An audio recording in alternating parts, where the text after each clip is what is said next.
wake up to hearing there's more stipulations on Sergey Kovalev for the Canelo fight. And at this point, I'm numb to all of the Canelo stipulations, hoops, ladders, walls, barriers. But let's talk about it. We back, Goodfellas Sports TV. Make sure you hit that subscribe button, bell icon button, share the video. And if you didn't know, well, let me start off here. Golden Boy was telling the media and everybody that there was no rehydration clause, okay? This is why nobody knew about it until somebody leaked it to Dan Rayfield or told Dan Rayfield. Now, I'm thinking it was somebody from Kovalev team, maybe Todd DeBuff, maybe Kathy Duva, maybe Ingus Klimov, even though he works a lot with other top-ranked fighters. I don't know, maybe a cousin, a brother, a wife, or I don't know who it was that leaked it. But then, some more information leaked from behind the scenes. Now, what happens is, you won't believe this. You won't believe this. All right? And remember, I'm giving you exclusive content, man. Share the video. Okay, Kovalev can't be more than 185 the morning of. So that's around 9 a.m. Pacific time. I believe Vegas is on Pacific time. So that's about midday for me. It's 9 a.m. right where I'm at right now, around that. I'm Eastern Standard Time, okay, in Detroit. All right? And now it's being said that Kovalev cannot come in the ring more than 190 pounds. So Sergey Kovalev has 2 rehydration clauses on him. So there may very well not be a catch weight. But at this point, it might as well have been a catch weight and just, throw the 2 rehydration clauses away, or 1. So Kovalev has to do 3 weigh-ins to fight Canelo Alvarez. I've never heard of this. Now, I've heard of fighters, especially in the HBO days, weighing in, okay? They weigh in, right? And then they refuse to weigh in right before the fight, before they enter the ring. You will see, weight unknown, or 3 question marks, or you will see a weight there, and they get a weight to HBO, the media, how much they actually win going into the ring. Sometimes it's high. For other fighters, it's not so high. For some other fighters, it's around normal. Okay? Kovalev legitimately sold his soul to not only have his purse chopped up to $2 million go to Top Rank, which I just did a video about, and probably Kathy Duva getting another 4 or 5 million, 3, 4, 5 million. Then, taxes getting took out of it. But he also sold his soul in his career to make 2 weigh-ins. You know what I'm saying? To do 2 weigh-ins to fight Canelo. Canelo is by far one of the worst fighters when it comes to stipulations I've ever seen. And his hardcore Mexican fans, they act like we supposed to let it slide. Every little thing our fighters do, may it be Errol Spence, may it be Terrence Crawford, or you might go to the other side, maybe Lomachenko, you know what I'm saying? Every little time somebody else fighters or our fighters do something, they sure to let us know about it. You know what I'm saying? And I think this is why nobody identifies him as pound for pound number 1. His name should be Saul Stipulation Alvarez. So Kovalev has to watch his weight. Let me explain this. He has to watch his weight from yesterday around he ended up weighing in around 6 p.m., 6:15. He came back and made the weight, if people don't know. So he got to watch what he eat from 6 p.m. all the way to the time you go to bed, maybe 10, 10:30, 11, 12. And then he got to wake up, not eat breakfast, starve himself out some more, hop on the scales again at 9 a.m. Okay? I'm going to just say it's around 8 or 9 a.m. It don't really matter, because then again, from 9 a.m.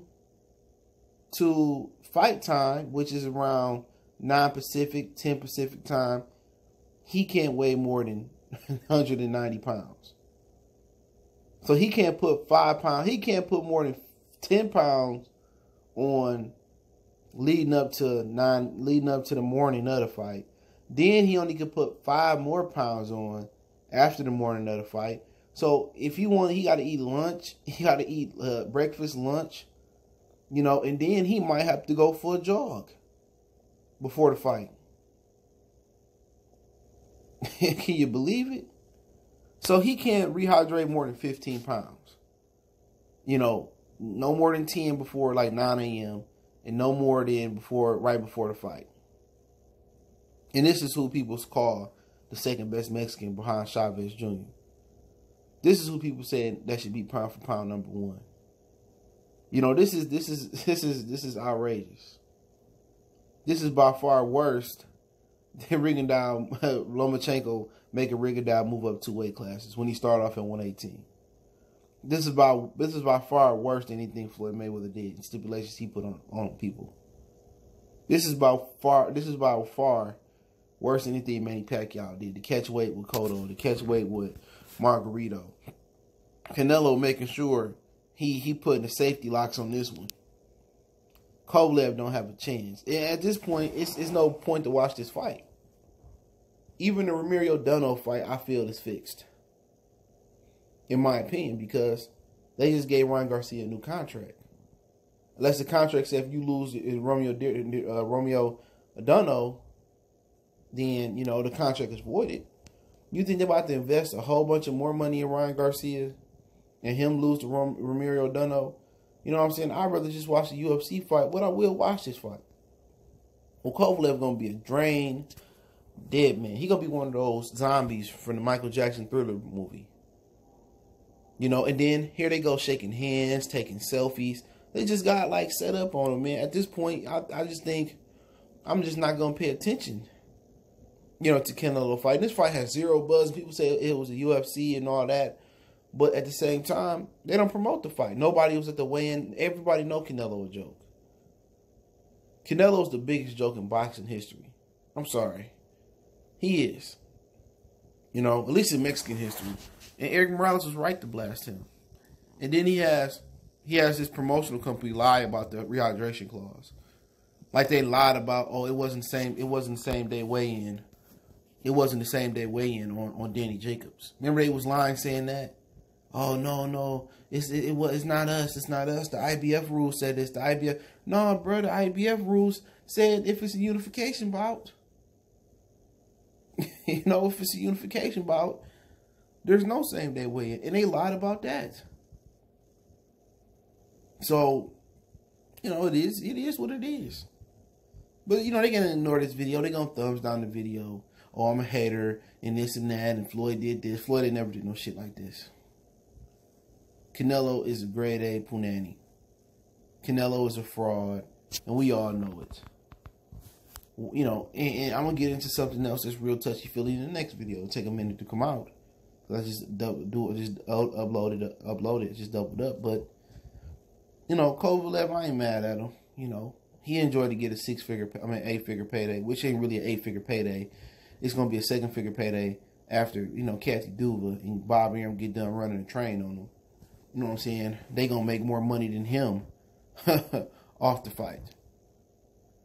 But, you know, at the end of the day, man, he going to put stipulations on Charlo. And at the end of the day, fighters need to ignore that shit, man, and build their own legacy. But it's hard to ignore an 8-figure payday when you may never see that. You may never see that amount of money at once in your lifetime, let alone in boxing. You know, but, you know, Charlo might be young enough to do it, but Kovalev is already old. Kovalev was 36, 37 years old. And Canelo trying to act like he King Kong or Superman. He just going up to fight the toughest light heavyweight. And you draining him and draining him and draining him. So, to clarify, there are 3 weigh-ins for this fight. One to make 75, which Kovalev missed.